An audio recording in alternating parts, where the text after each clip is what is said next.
You must know Gatsby. Vive le cinéma français. Pensez pas que vous avez fait assez de mal comme ça autour de vous. Pas content. Tu as une tête de déterré, Robert. Why so serious? Vous avez vu une vraie licorne vivante? Pourquoi tu pleures? Maybe I'm not good enough. I'm Captain Jack Sparrow.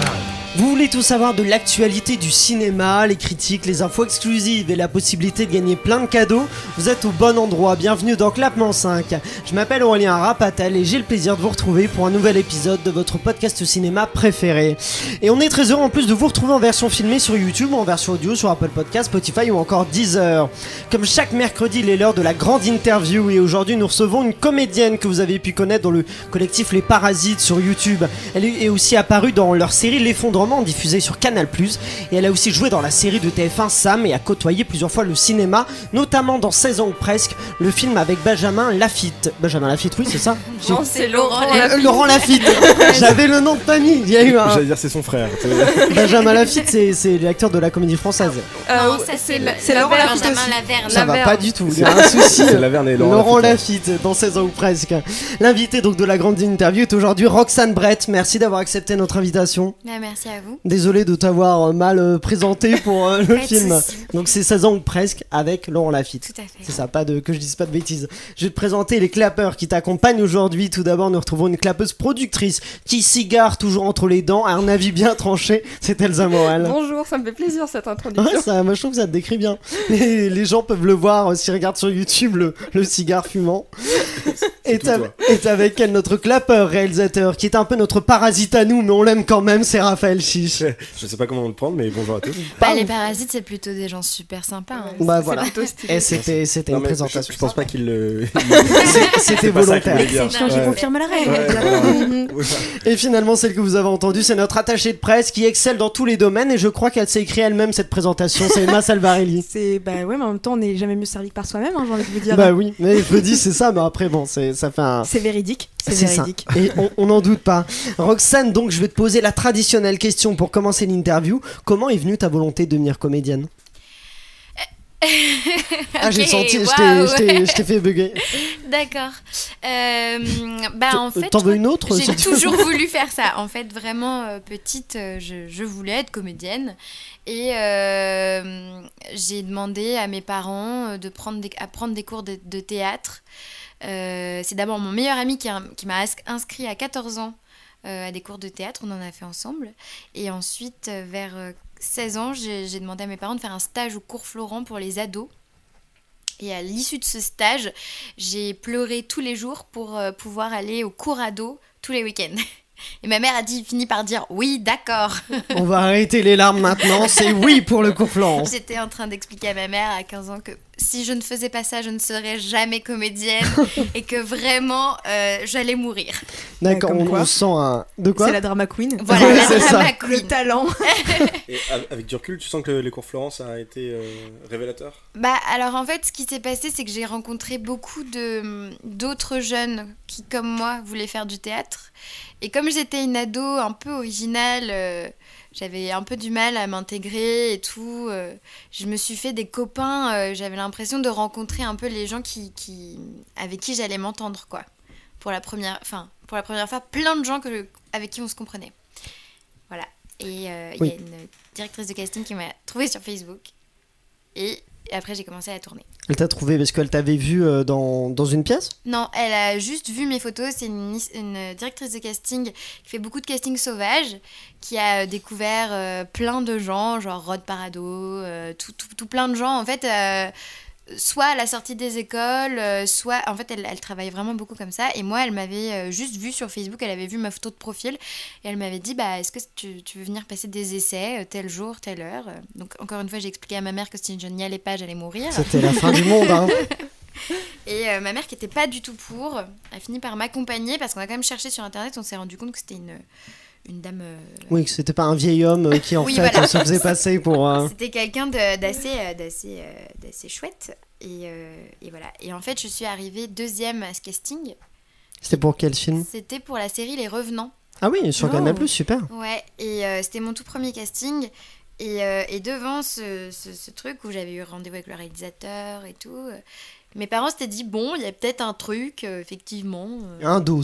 Il y a peut-être un truc, on va peut-être la laisser creuser, parce que peut-être que voilà. Et j'ai pas eu le rôle, mais on m'a rappelé pour 16 ans ou presque. Et là, je l'ai eu. Et j'ai dit à mes parents, bon, bah, je vais pas aller à l'école septembre-octobre, parce que je tourne un long métrage. Avec Benjamin Lafitte, du Avec- coup. Avec Laurent Lafitte. Et voilà. Et mes parents ont été obligés un peu d'accepter en se disant, bon, bah, on va peut-être pas dire non, 25 jours de tournage. Je sais Bah pas, oui, bah ça oui, c'était un bon rôle en plus. On va y revenir dans un instant, mais du coup tu parlais du cours Florent, c'est très décrié. La dernière fois on recevait Léonore Cos qui nous disait que elle a pas particulièrement apprécié. Toi, quelle expérience as-tu de ce cours Florent? Moi, j'ai l'expérience que... En fait, je pense que comme toutes les écoles privées, en tout cas, c'est des écoles qui brassent beaucoup de monde. Et donc, quand ça brasse beaucoup de monde, ça brasse aussi beaucoup de talent. Donc, faut pas dire que c'est nul parce que moi, j'ai bien aimé. J'ai fait la classe libre. C'est la bourse qui est gratuite. Il y a à peu près 1200 candidats et 18 élèves pris. Et ça a été... je me suis pas particulièrement intégrée, mais je m'intègre jamais dans les classes et tout. Mais non, j'ai rencontré des belles personnes très très talentueuses qui aujourd'hui travaillent ensemble. Donc non, à la fois c'était au début une révélation de rencontrer des gens un peu artistes et tout. Et à la fois, ouais, non, j'ai bien aimé. Et c'est cette formation-là que tu conseillerais ou t'en as d'autres en tête qui pourraient intéresser de jeunes acteurs en devenir qui écouteraient cette interview? Bah alors je suis plus au cours Florent depuis quelques années maintenant, donc je suis pas exactement au courant de Les dernières news, mais mais non, je pense que c'est une école, c'est une bonne école, il y a des bons profs. Alors après ça dépend si on tombe sur le bon groupe ou pas. Des fois il y a des groupes qui prennent, des groupes qui prennent moins bien, mais je la conseille comme je conseillerais à peu près toutes les autres. Parce que finalement, il y a toujours des pépites dans chaque promo de chaque école. Et c'est ça qui compte, c'est les gens qu'on rencontre. Et l'école, c'est surtout un carnet d'adresses pour la suite. Oui, bien sûr. Et tu nous parlais du coup il y a un instant de 16 ans ou presque. Comment ça s'est passé ce premier long métrage? Alors en fait, on était une bande de 5 ados. Et on était tous mineurs. Et non, bah, c'était un peu fou. Je me rendais pas compte de la chance que j'avais. Il y avait un truc un peu le melon de l'adolescent qui est genre ça m'est dû, c'est normal. De toute façon, j'avais dit à ma mère que j'allais mourir si je faisais pas ça. C'est normal, hein. Elle l'a dit au réalisateur, elle a dit bon, on va pas tuer la petite. Mais il y avait ce truc aussi de faut que je pense à la suite tout de suite, maintenant. Ah oui, t'étais déjà je sur... sache ce que je fais après. Bon, dans l'idée, c'était plutôt passe ton bac. Mais moi, j'étais dans une optique de je trouve un agent et je passe des castings et c'est lancé. Et il faut pas que je m'arrête, sinon je vais mourir. D'accord. Et du coup, bah, ça, on a vu que ça a bien marché par la suite. Tu joues le rôle d'une jeune parce que 16 ans ou presque, en gros, ça raconte l'histoire d'un homme du coup qui est joué par Laurent Lafitte, il a quel âge? Il a entre 30 et 40 ans. 35, un truc comme ça. Et qui du coup en fait fait sa crise d'adolescence mais très tard. Voilà. Et qui du coup va côtoyer beaucoup de jeunes, dont toi. Ouais. Et ce qui est drôle, surtout avec 16 ans presque, c'est que c'est sur 16 ans presque que j'ai rencontré Bastien Huguetto. Parce qu'il traînait sur le tournage, il jouait pas vraiment dedans, mais... Et moi, je l'avais vu au cinéma dans le film de François Ozon. Lequel Dans la maison. Ah oui, dans où la il a maison. un des rôles principaux. Et je suis allée le voir, j'ai dit, j'aime trop ce que t'as fait dans ce film, j'ai trop adoré le film. C'est devenu mon meilleur ami. Et quelques temps plus tard... les parasites, quoi. Ça s'est transformé déjà depuis 16 ans presque, vous êtes transformé en parasite. Pourquoi tu rigoles? C'est ton nom de phrase. Oui. Moi, j'ai trop kiffé je lui ai dit j'ai aimé ton film. Et c'est devenu mon meilleur ami. Je dis, mais en fait, c'est ça qu'il faut que je fasse. En fait, c'est facile de se faire des amis. J'ai galéré toute ma vie, puis là, en fait, j'ai... T'as trouvé la solution, quoi. Comment t'as travaillé avec Laurent Lafitte, justement? En fait, on avait une coach ado. Parce qu'en plus, il y avait pas mal de petits loulous un peu... genre dans les vapes et tout. Fallait elle s'appelle Mathilde Kramer, c'est une super assistante mise en scène d'ailleurs maintenant. Mais fallait qu'elle s'assure qu'on connaisse notre texte et qu'on soit à l'heure. Et ça a été surtout ça le travail. Laurent, c'est quelqu'un d'excessivement brillant, qui a un sens de la comédie incroyable. Et il nous embarquait avec lui hyper facilement. Et il a été hyper bienveillant avec nous tous. C'était vraiment le grand frère. Il était adorable. C'était son premier long métrage en tant que premier rôle à l'époque. Et non, moi j'ai adoré bosser avec lui. J'espère qu'un jour on refera ça. Ah bah oui, on l'espère pour toi. Vous avez fait plus de l'impro ou vous étiez proche du texte dans... Bah ouais, comme il voulait un truc un peu naturel, un peu Jones, Ouais. On avait un peu de liberté. Mais tu sais, ce film remonte bientôt à... Bah ça fait 7 ans, non? Il est Ça sorti fait en 2013. 8 ans qu'on l'a tourné. C'était Ouais. début 2012 alors. Ouais. C'est pas la dernière. Oui, c'est pas ton dernier souvenir de cinéma, j'imagine. Mais c'est assez fort quand même d'avoir comme première expérience ce film avec un rôle assez important. T'as un rôle qui compte un peu dans le film. Et du coup, c'est assez significatif quand même. Ouais, c'était chouette. Et puis en plus, il y avait il y avait plein d'acteurs super. Il y avait Jonathan Cohen aussi. Ah ouais, bah oui, c'est un... Ma première scène de tournage de ma vie, c'était Laurent Lafitte et Jonathan Cohen. Ça va, tu Mais commences. les bon répliques, duo. c'était vraiment... avec du recul, je me dis que c'était vraiment chouette. T'as bien commencé. Il y a Elsa qui a une question. Comment ça s'est passé du coup le passage du théâtre au cinéma? Est-ce que ça t'a un peu perturbé ou tu t'es adapté assez facilement? Non, pas du tout. Mais alors, à l'époque de 16 ans ou presque, je faisais pas encore de théâtre. Ah ok. Enfin, je prenais des cours de théâtre, mais c'était pas encore du tout... J'avais pas encore approché les salles, le public. Donc, pour le coup, j'étais pas perturbée du tout.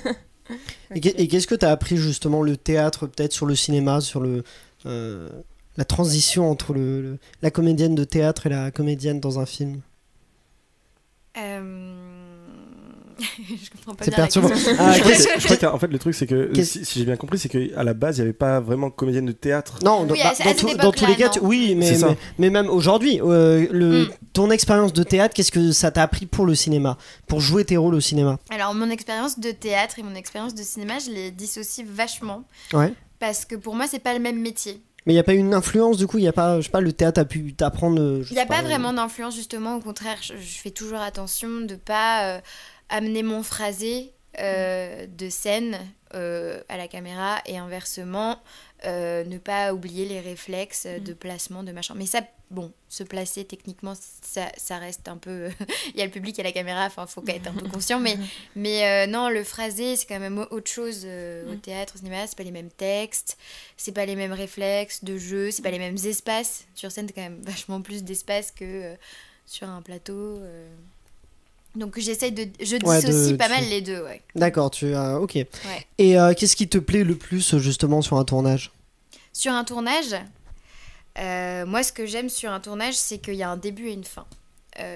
En tout cas, les expériences de théâtre que j'ai, c'est que les 3 pièces que j'ai jouées, je les ai jouées excessivement longtemps.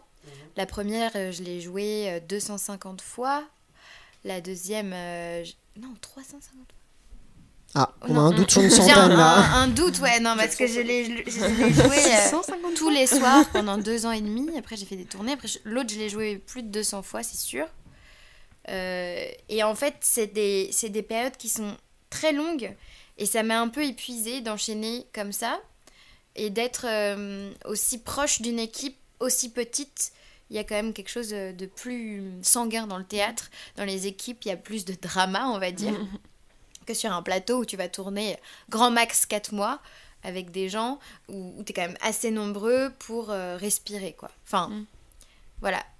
Je sais même plus ce que c'était la question. La question c'était quand tu arrives sur un tournage, qu'est-ce qui te plaît le plus? C'est de préparer le rôle, c'est de le jouer, c'est quelle étape de... Moi j'aime toutes les étapes. Je crois que j'aime autant l'étape du casting que l'étape de préparer le rôle. Après, faut savoir qu'en télé, même au cinéma, on n'a pas toujours beaucoup de temps pour préparer le rôle. C'est un travail que moi je fais avec un coach du coup, souvent. Parce que des fois tu fais une lecture avec l'équipe, mais c'est pas plus. Hein. Souvent je vois les courts-métrages, quand je fais des courts-métrages avec des petites équipes et genre le réal il veut faire 15 répétitions. Tu te dis, en fait, c'est un peu exceptionnel parce qu'en vrai, dans la vraie vie, quand ça sera un travail vraiment... On sera produit par une boîte de production. Quand ça sera, si par exemple tu réalises une série ou que tu réalises un film, souvent tu vas pas pouvoir répéter avec toute l'équipe la moindre petite phrase, quoi. Donc il y a aussi ouais, mais moi j'aime beaucoup le tournage aussi, j'aime tout, enfin voilà. Je suis plutôt contente de faire ce métier. Emma, t'as une question? Alors moi je t'ai surtout suivi avec les Parasites, et, j'adorais, j'ai suivi toutes vos vidéos et je vous ai toujours trouvé super. J'avais une question au niveau de tes rôles, est-ce que tu t'inspires un peu de la vraie Roxane, si je peux dire, de la Roxane de tous les jours, parce que tu fais quand même des rôles assez variés, mais est-ce que ça t'arrive de t'inspirer de toi-même pour trouver le rôle, ou c'était toujours très différente de qui tu es réellement? Moi je pense que le travail d'un acteur, c'est de faire sa petite popote interne et d'aller chercher effectivement des choses qui sont personnelles, intimes, de ton vécu, par exemple une scène d'émotion, une scène de machin, mais aussi il y a beaucoup d'escroquerie. Et de parce que tu vois, tu vas pas aller te fouetter et tout dans tous les sens pour aller trouver chacun son truc, hein. la pépite d'émotion, machin. Il y a aussi beaucoup de fake, c'est normal, enfin c'est le travail d'un acteur. Enfin moi je supporte pas les metteurs en scène qui vont faire Et quelle est ta relation avec ton père? Calmons-nous. Donc ouais, c'est un mélange de plusieurs choses, de fabriquer et de perso. Okay. Tu parlais du collectif Les Parasites, comment on te connaît, beaucoup te connaissent grâce à ça. Comment tu t'es arrivé dans ce collectif? Comme je disais, avec Bastien, on s'est rencontrés sur le tournage de 16 ans presque. Et ensuite, quelques mois plus tard, il m'a invité à son anniversaire. Et on est devenus vraiment copains. Et le lendemain, il m'appelle, il me dit « Ouais, je pars à Tours avec un groupe de mecs de mon école. On a fait l'écart ensemble, on va faire un 48 heures, est-ce que ça te dit ?» Je dis « Bah oui. » Et je connaissais personne, j'ai pris une voiture et on a fait un 48 heures à Tours. Ouais, parce que les Parasites sont connus notamment pour, c'est ça, le festival des 48 heures, c'est en gros un festival qui crée la contrainte de faire un film en 48 heures avec un thème imposé, si je ne m'abuse. Et c'était lequel, celui-là, ce premier que vous avez fait ensemble? Le tout premier, c'était Amour artificiel. Où tu joues un robot. Et tu as eu un prix d'interprétation, si je ne m'abuse. Si, je Alors crois. Oui, c'est ça. Si, tu t'abuses. Si, j'avais noté sur celui-là et bienvenue chez vous aussi. Oui, bien sûr. Non, j'ai travaillé le truc. Pardon. Non, mais j'avais oublié qu'il y avait des prix pour tout, parce pour oui, c'est ça, ouais. Pour plusieurs catégories, exact, c'est vrai. Et comment ça s'est passé cette première expérience de collectif on s'est adoré, on s'est tout de suite compris et du coup on en a fait plein, on a fait le tour de France des 48 heures. Des 48 heures, on est même allé en Belgique et ça a été une période excessivement heureuse pour nous, mais en tant qu'artiste et en tant qu'amis, ça a été très riche parce qu'on s'est vraiment découvert tous une passion commune, une envie de créer et un truc où c'était extrêmement efficace. Surtout que Les Parasites, vous faites quand même des courts-métrages qui se différencient un peu de ce qu'on peut avoir l'habitude de voir et ça c'est très, très agréable. Raphaël, Non, c'est une petite anecdote assez rigolote. Il y a quelques années, il y a un an ou deux, j'ai voulu participer aux 48 heures à Paris et la cérémonie s'est ouverte par un discours donc, de l'organisateur qui... Olivier Dussault. Très certainement. Vous le connaissez maintenant depuis le temps. Et qui a commencé par parler des Parasites devant la salle complète et qui a diffusé à toute la salle. Lequel? Alors je sais plus du tout parce que ça remonte à il y a quelques années, mais c'était et je me suis dit la classe. Non, la classe. Cool. Parce que je pense qu'on était une 200 ou un truc comme ça dans la salle. Mais est-ce que c'était pas l'année où on était jury? Non, je pense pas. C'était je pense pas. Parce que je sais qu'il y a une année on a été jury pour le 48 heures de Paris, c'était hyper cool de voir tous les films. C'était vraiment trop bien. C'était à la mairie du 15e. Ouais. Oui, vous allez vous faire un petit... Tu étais là toi aussi? Parce que là j'ai un peu honte du coup, parce que si t'as vu mon film c'était nul. Mais alors je l'ai sûrement... En fait on s'était donné les poules et on notait ceux qui nous... Donc voilà quoi, c'était... Métier des notes. Vous avez fait donc Bienvenue chez vous aussi, comme court-métrage qui est très réussi. Vous avez eu des prix pour celui-là aussi, notamment interprétation, encore une fois. Comment vous fonctionnez pour ces 48 heures? Alors, quelle est la recette du succès des 48 heures des Parasites? Alors la recette c'est de pas être trop nombreux de base, de se dire on prévient des gens, on leur dit on aura peut-être besoin de toi, Mais On met des options sur... On met des options, ouais. On dit pas, venez, on est à 15 et et on écrit tous ensemble et tout, c'est impossible. Donc souvent, moi, ce que je faisais, c'est que je venais, mais la nuit, je dormais. Parce que moi, je disais, bon, je vous laisse écrire. On donnait 2-3 idées, voilà, quand on avait les sujets, mais moi, avec les Parasites, je me suis jamais imposée en tant qu'autrice. Même si j'écris à côté, c'est pas avec eux du tout que je fais ça.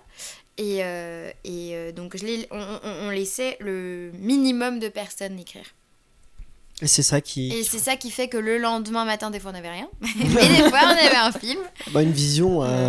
une idée, quoi. Oui, une idée qui n'est pas trop éparpillée par les différents avis, en fait, qui est des avis resserrés, ça, et ça fonctionne. Ouais. Ça fonctionne très bien. Comment, Elsa, je vois que tu as une question. Et du coup, quel est le challenge d'interpréter un rôle comme ça en 48 heures Parce que du coup, il est créé à ce moment-là, ton rôle. Oui, mais... Il y a son Google à Elsa qui s'active. Qui répond à la question. Il y a le challenge 48 heures. Dis oui. Pardon, du coup, je disais... Non, mais après, moi, je travaille assez... peu en amont. Je rigole. Non, je travaille en amont, mais l'impro et improviser un personnage et il faut se lâcher, faut y aller, quoi. Et c'est pas grave si on s'enferme pas pendant 2 mois dans une chambre d'hôtel à la Heath Ledger, voilà. Je vois. Lui, ça lui a pas réussi. Voilà.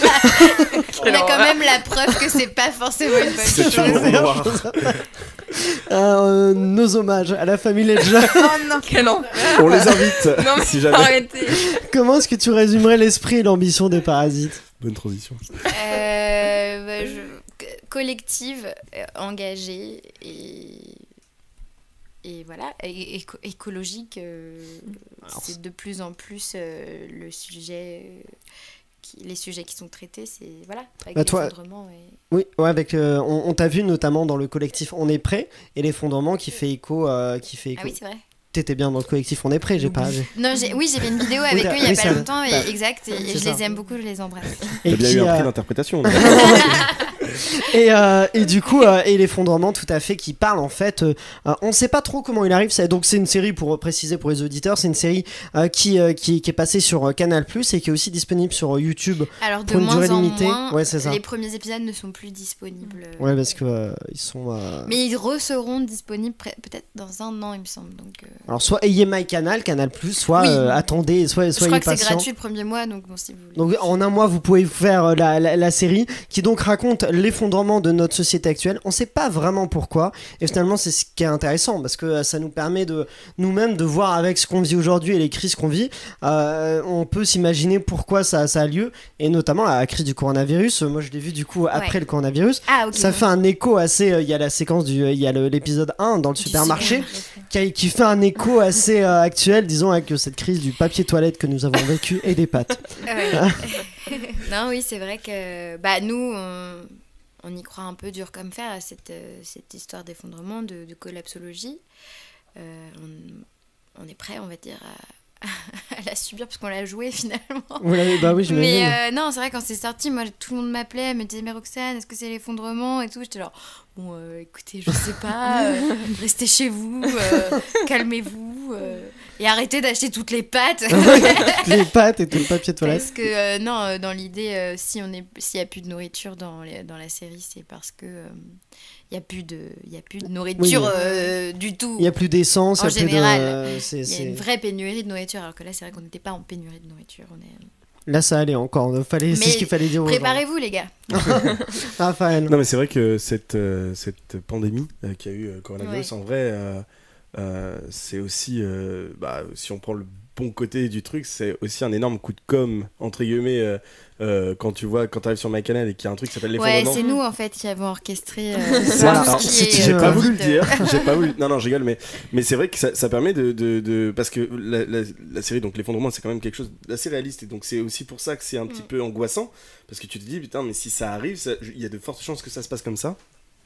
Et c'est vrai que voilà, la période du coronavirus a vraiment permis enfin, pour moi, ça a été ça l'a ancré encore plus dans la réalité, en fait. De revoir un petit peu et te dire, ok, il va falloir faire quelque chose. Il va falloir se calmer, ouais. Il va falloir arrêter avec le PQ. Si ça peut éveiller des consciences, je pense que on a tout gagné. Quoi. Justement, toi, tu joues donc dans cet épisode 1 où tu joues la copine d'Omar, c'est ça, il s'appelle Omar, le personnage, qui du coup, toi, t'es prête pour, tu sais que ça s'effondre, et t'es prête à partir dans une société autogérée, je sais pas comment on dit. Oui, autogérée. Et comment est-ce que, parce qu'en plus c'est tourné, on l'a pas dit, c'est tourné en plan séquence, un seul plan séquence pour raconter 20 minutes d'épisode, ce qui est très fort. Comment est-ce qu'on prépare ce plan séquence là? Alors, ce qui s'est passé pour pas mal d'épisodes, c'était une journée de répète, une journée de tournage. Donc c'est ce qui s'est passé. C'est déjà petit, hein. On aime bien les défis un peu tarés. 48 heures. Vous aimez bien quand c'est rapide. Vous faites les 48 heures même quand c'est pas imposé. Quoi. Bah, c'est ça. Et je crois qu'en fait, les garçons sont pas si efficaces quand c'est pas dans l'urgence.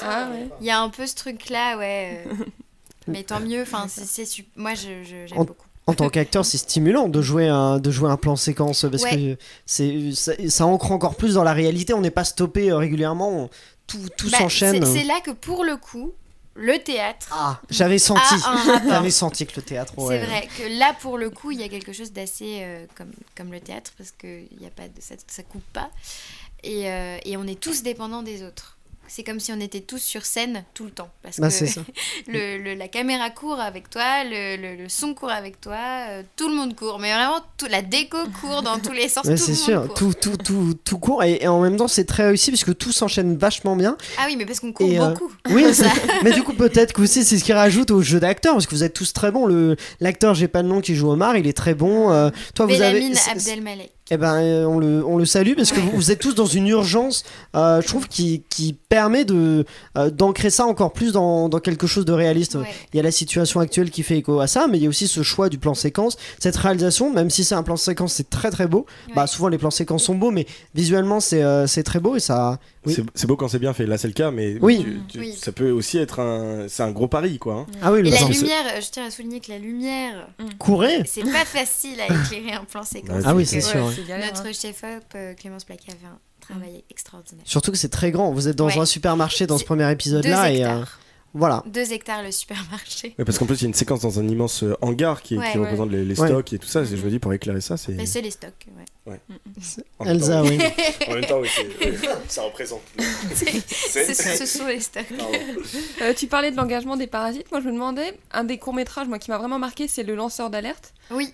Est-ce que des fois, vous avez eu peur d'aller trop loin dans votre engagement ou vous êtes un petit peu censuré? Vous aviez eu peur des répercussions qu'il pourrait y avoir sur vous? Alors, je parle beaucoup au nom des garçons parce que moi, c'est vrai que je suis pas forcément à l'écriture. Donc, d'accord. Ouais. Alors oui, c'est ma face dans le... Au final, à l'écran, mais en amont, c'est aussi beaucoup les garçons. Ouais, il y a eu pas mal. Lanceur d'alerte, on parle de Total, par exemple. On parle d'une affaire de lanceur d'alerte. Ça a inspiré, en tout cas. Et oui, il y a eu pas mal de se dire est-ce qu'on change le nom? Est-ce qu'on le change pas? Est-ce qu'on va se faire emmerder? Est-ce qu'on va se faire menacer? Il y a un vrai côté un peu qui excite les gars, genre en mode si on se faisait menacer, on va donner un coup de pied à la fourmilière, c'est trop bien. Et alors du coup? Bah non, écoutez, tout le monde s'en fiche, tranquille. Non, ça va. Et quels sont tes futurs projets? Dans quoi est-ce qu'on va pouvoir te voir bientôt? Mes futurs projets en ce moment, il y a des trucs, je sais pas si j'ai le droit d'en parler. Ah.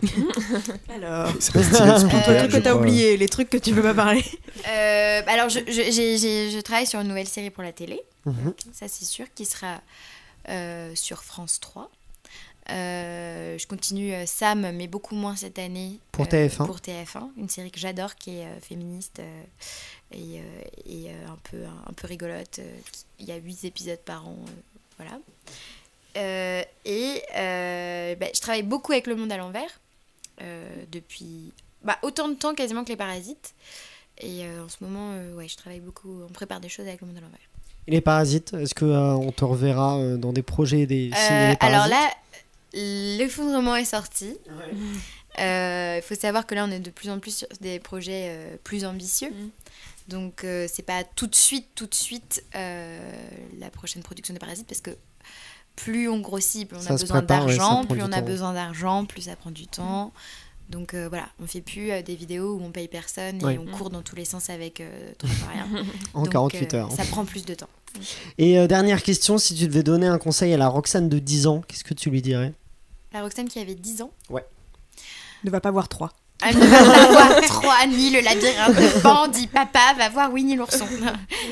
Non, je dirais que ça va pas être facile, putain. Ça va vraiment pas être facile, mais que ça vaut le coup de s'accrocher. Et voilà. Bah, c'est un très bon conseil qu'on peut donner. Non, et que oui, non, tu ne fais pas une erreur en te donnant à fond dans les collectifs. Et que le collectif, c'est très important. Mais pas s'associer avec n'importe qui, mais qu'il y a des gens avec qui ça vaut le coup de se serrer les coudes. Et de s'entraider. Bah, c'était un très bon... Oui. Juste dernière question concernant les collectifs. Est-ce que tu penses qu'il y a besoin d'être nombreux pour être productif? Ou est-ce que... Non, au contraire, on est moins productif quand on décide d'être plein de décisionnaires. Ça marche pas. D'accord. Ça marche pas parce qu'il y a des problèmes d'ego, il y a des problèmes d'envie différentes. Voilà. Définir un peu la place de tout le monde et que c'est toujours plus sain. Et la communication, c'est très important. Voilà. Donc, dernier conseil, quand on est dans un collectif, communiquer.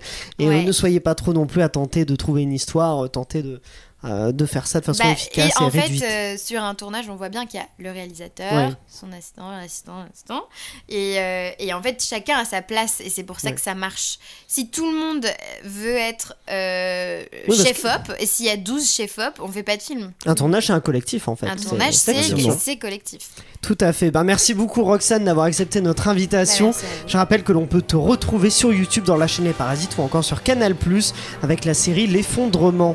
C'est la fin de cet épisode. Merci à vous tous de l'avoir suivi. Merci à tous nos clappeurs. Merci à toi, Roxane, d'avoir été avec nous. N'oubliez pas de liker le podcast et de le partager au maximum. Et vous pouvez dès maintenant vous abonner à la chaîne YouTube Clapement 5 Podcast pour découvrir tous ces épisodes en version filmée.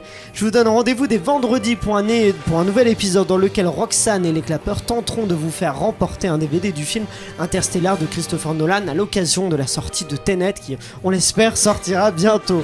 Rendez-vous donc vendredi pour ce blind test qui s'annonce déjà épique et d'ici là, allez au cinéma.